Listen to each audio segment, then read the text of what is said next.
Una operación de este tipo, me imagino que depende de la nariz que tenga usted al frente, ¿no? Es decir, hay intervenciones que me imagino deben ser menores, pero otras que suponen intervenir sobre el hueso, por ejemplo. Claro, eso depende de cada caso del paciente. Algunas veces que hay que fracturar los huesos para modificar la forma de la nariz. Eso en los casos que tienen el dorso muy prominente. Hay otros pacientes que básicamente son la punta, o sea que no se trabaja hueso, solamente los cartílagos de la punta nasal. Hay otros que requieren alas nasales. Y hay otros también, como lo dije anteriormente, que también requieren corrección de la parte respiratoria. Y en ese caso ya se interviene en conjunto con un médico otorrino para que entre los dos corregir tanto la parte funcional como la parte estética. Bienvenidos, soy Nicolás Lucar, esto es Hablemos de Salud y el día de hoy nos acompaña el doctor Félix Castro Monzón. Él es cirujano plástico y estético, tiene más de 8 años de experiencia, ha trabajado además por todo el Perú en diversas instituciones como el Instituto Nacional de Salud del Niño, ha sido médico voluntario de la Operación Sonrisa Perú, ha trabajado en el Hospital Regional de Huacho, en el Hospital María Auxiliadora, así como en diversas campañas de salud en diversas provincias a lo largo y ancho del territorio nacional, y actualmente trabaja en la Clínica Paulista del Perú, donde realiza cirugías estéticas. Y vamos a hablar hoy de una cirugía muy específica, que es la rinoplastia. Bienvenido, Félix, gracias por estar con nosotros. Gracias por la invitación, Nicolás. ¿En qué momento, es decir, por qué viene un paciente a hacerse una rinoplastia, a operarse la nariz? Bueno, hay dos motivos principales. El principal es por la parte estética, ya que no está conforme con su nariz, ¿no? Porque tiene el dorso prominente o la punta está caída o está ancha. Y también por problemas funcionales, o sea, porque el paciente no puede respirar adecuadamente y se pueden realizar ambas correcciones a la vez, tanto la parte estética como la parte funcional. Ahora, ¿vienen más hombres que mujeres o más mujeres que hombres a hacerse este tipo de operación? La verdad es que casi por igual, ¿no? Es un diagnóstico bastante mixto, vienen tanto hombres como mujeres. Yo siento que al menos en mi práctica privada casi por ahí van de la mano, ambos sexos. Ahora, una operación de este tipo, me imagino que depende de la nariz que tenga usted al frente, ¿no? Es decir, hay intervenciones que me imagino deben ser menores, pero otras que suponen intervenir sobre el hueso, por ejemplo. Claro, eso depende de cada caso del paciente. Algunas veces que hay que fracturar los huesos para modificar la forma de la nariz. Eso en los casos que tienen el dorso muy prominente. Hay otros pacientes que básicamente son la punta, o sea que no se trabaja hueso, solamente los cartílagos de la punta nasal. Hay otros que requieren alas nasales. Y hay otros también, como lo dije anteriormente, que también requieren corrección de la parte respiratoria. Y en ese caso ya se interviene en conjunto con un médico otorrino para que entre los dos corregir tanto la parte funcional como la parte estética. Ahora, yo me imagino que a usted le debe haber tocado en su experiencia, doctor, operar a una persona, por ejemplo, que ha tenido un accidente de tránsito, ¿no? Y se ha golpeado severamente la nariz. Y eso es ya no solamente un tema estético, es un tema de reconstrucción, ¿no? Claro, también hay pacientes que vienen por una rinoplastia debido a traumatismos, ya sea por accidente de tránsito, por caídas, por golpes, por X motivos, que generalmente tienen un componente respiratorio asociado. O sea, hay que corregir la parte funcional, ya que la mayoría de casos son los tabiques están bien desviados, entonces hay que alinearlos para corregirlos y que ya tenga rehabilitado tanto la parte estética como la parte funcional. Ahora, una operación, una rinoplastia, me imagino que depende, como usted ha escrito, del tipo, ¿no? Si es corregir la punta o si es intervenir sobre el hueso va a suponer, digamos, mayor tiempo, pero ¿es anestesia total? ¿Cuánto dura o puede durar una operación? ¿Cuáles son los riesgos de someterse a una cirugía de este tipo? Claro, en la gran mayoría de casos el tiempo operatorio es corto, dura entre 1 hora y media aproximadamente. Es una cirugía catalogada dentro de las cirugías de bajo riesgo y es una cirugía bastante segura. Respecto a la anestesia, eso lo decía nuestro médico anestesiólogo, la gran mayoría de veces la anestesia consiste en una sedación endovenosa a la vena, más el reforzamiento con la anestesia local. Y con eso el paciente está tranquilo, relajado y no siente ningún tipo de dolor durante la operación. Ahora, pero, ¿y si tiene que intervenir sobre el hueso? Porque hay toda una serie de mitos que el cirujano cincela el hueso. ¿Eso ocurre realmente? Claro, en ciertos casos sí hay que fracturar los huesos, ¿no? Pero ahí para eso está nuestro médico anestesiólogo que se encarga de controlar toda la parte del dolor y con eso ya no, el paciente no siente ningún tipo de dolor ni recuerdos de haber vivido esa experiencia durante la operación. ¿Y el tiempo de recuperación cuál es?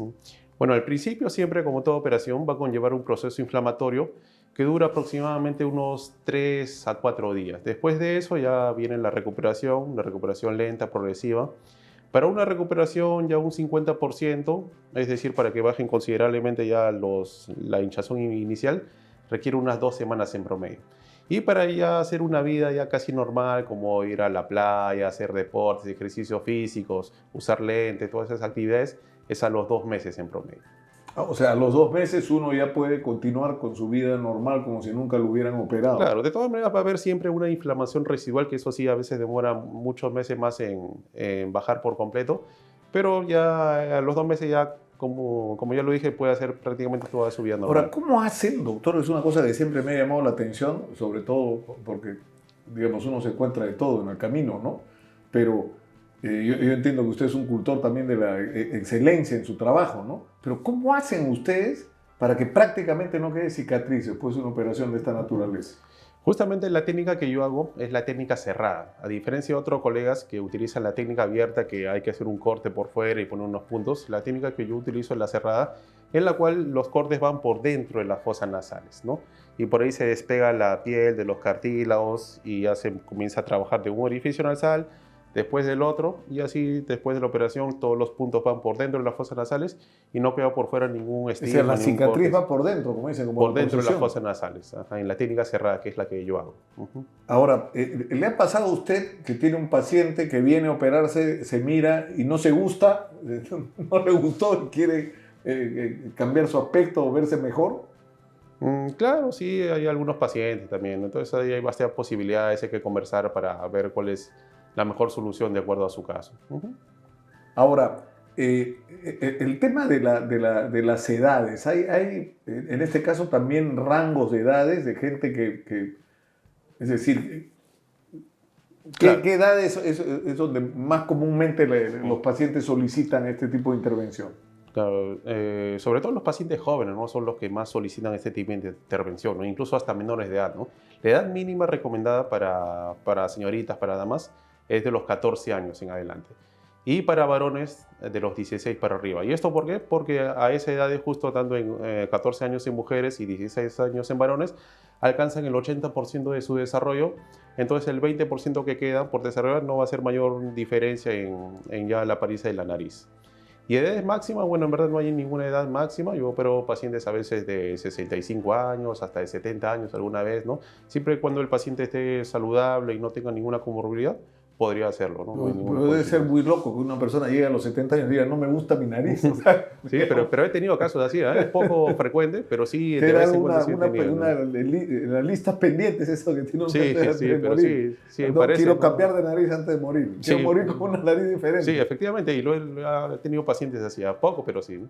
Ahora, en este tema de las cirugías, no hay una intervención, me imagino que en algunos casos sí, me imagino con otorrinolaringólogos, ¿no? Claro, O no, justo. es decir, porque, o sea, desde el punto de vista funcional, una vez más, es decir, una persona tiene la nariz de determinada forma, pero ya su aparato respiratorio ha venido, su nariz ha venido funcionando, digamos, en ese contexto, ¿no? El cambiarlo no afecta de alguna manera la respiración. No debería afectar. Si el paciente nunca tuvo problemas para respirar, entonces después de una rinoplastia netamente estética, tampoco tendría por qué empeorar o aparecer una dificultad respiratoria, ¿no? Entonces, si antes de la operación sí ya tenía problemas, por eso en la consulta es importante analizarlo, evaluarlo por dentro, a ver si tiene también el tabique desviado, los corrientes inflamados. Entonces ahí sí se lo propone al paciente hacer tanto la corrección de estética como la corrección funcional en compañía de un médico otorrino. Ahora, ¿usted le ha pasado alguna vez que ha venido un paciente y usted le ha dicho, no te operes? ¿En realidad no lo necesitas o no?